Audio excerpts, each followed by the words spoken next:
Hello student, today we will read chapter 2 in Hindi दादाजी की सीख।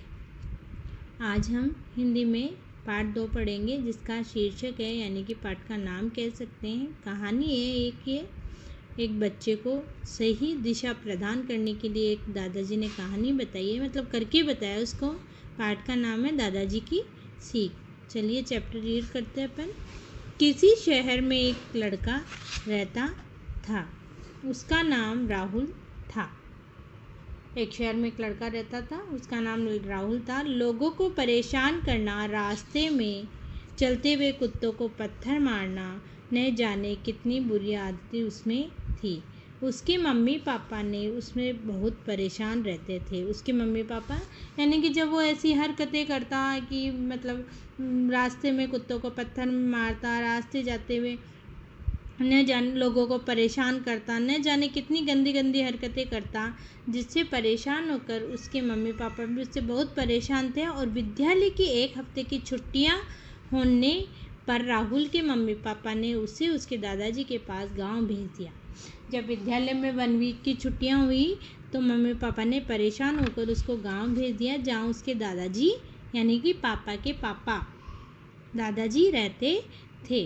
वहां जाते राहुल ने फिर अपनी शैतानियाँ यानी कि अपनी जो गंदी हरकतें थी, गंदा बर्ताव था, गंदा व्यवहार था लोगों के साथ, वो करना शुरू कर दिया।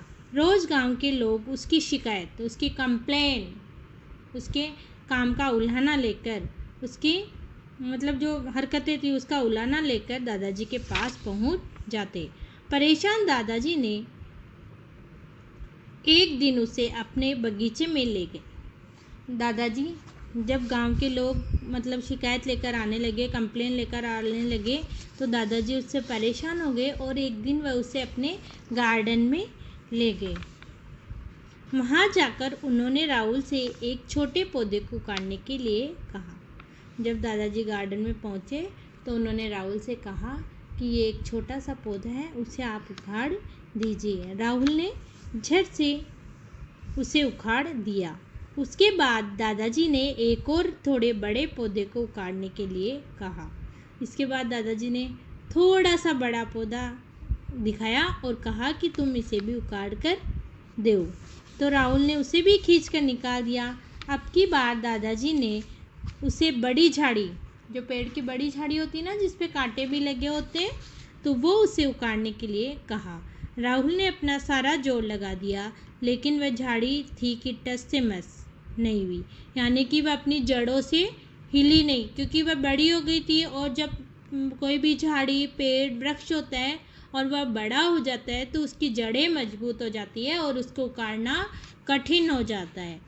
राहुल ने गहरी सांस लेते हुए कहा, दादाजी इसे उखाड़ना बहुत मुश्किल है।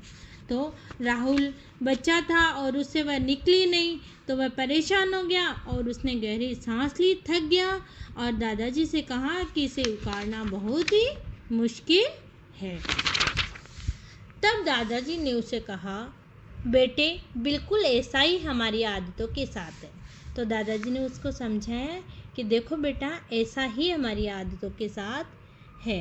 इन्हें शुरुआत में यानी कि प्रारंभ में जब शुरू होता है ना, कोई भी काम अपन स्टार्ट करते हैं तो शुरुआत में निकालना आसान है, लेकिन अगर ये अपनी जड़ों को जड़ पकड़ ले तो इन्हें निकालना बहुत मुश्किल है, कठिन है। यानी कि मान लो कोई भी चीज़ शुरुआत में अपने को बता दी जाए तो उसको कोई गंदी हरकत है, गलत कार्य है, उसको बता दिया जाए तो अपन उसको बुला सकते हैं, लेकिन अगर वह रेगुलर अपन करते रहेंगे, वही हरकत अपन रेगुलर करते रहेंगे तो वह जड़ पकड़ लेगी और फिर उसको उस गंदी आदत से छुटकारा पाना बहुत मुश्किल हो जाएगा। दादाजी की इस शिक्षा से राहुल का जीवन बिल्कुल बदल गया। शिक्षा का मतलब है उसको जो मतलब उन्होंने एक सीख दी, शिक्षा दी, इसको मतलब बताया कि क्या अच्छा है, क्या बुरा है, कैसे गंदी आदतें जड़ पकड़ लेती है अपने जीवन में, कैसे हमारी आदतों का हिस्सा बन जाती है वो हरकतें। तो उस शिक्षा को राहुल का जीवन बिल्कुल बदल गया। उसके लिए दादाजी ने उसको ये सीख दी, ये काम करवाया। अब वह एक अच्छे बच्चे की तरह रहने लगा। उसकी इस बदले व्यवहार से सभी उससे अच्छा व्यवहार करने लगे। और जब उसका व्यवहार बदल गया, वह एक गुड बॉय हो गया, तो बाकी सब लोग भी उससे अच्छा बिहेव करने लगे और सब उससे खुश रहने लगे और वह सबके साथ अच्छे से रहने लगा। इस प्रकार दादाजी ने एक छोटे से बच्चे को उसकी गलतियाँ न करने की एक सीख दी। क्योंकि जब हम कोई भी गलतियां करते हैं और फिर उनको धीरे धीरे हमेशा करते रहते हैं और लंबा टाइम हो जाता है, तो वह गंदी हरकतें और गलतियां अपनी आदत का हिस्सा बन जाती है। जैसे कोई छोटा बच्चा होता है, वह चोरी करता है और जब वह धीरे धीरे 1-2 बार 3 बार 4 बार करता है, धीरे धीरे उसकी आदत बन जाती है और फिर वह कार्य हमेशा के लिए करने लग जाता है। इसलिए हमें कोई भी गंदी आदत नहीं करनी चाहिए और शुरू में ही उसको छोड़ देना चाहिए। Thank you all of student. I wish आपको स्टोरी अच्छे से समझ में आई होगी, चैप्टर समझ में आ जाएगा और आप भी ऐसी कोई हरकत अपनी लाइफ में नहीं करेंगे जिसको पेरेंट्स को आकर कोई कंप्लेन करे। Okay student, okay, thank you all of you.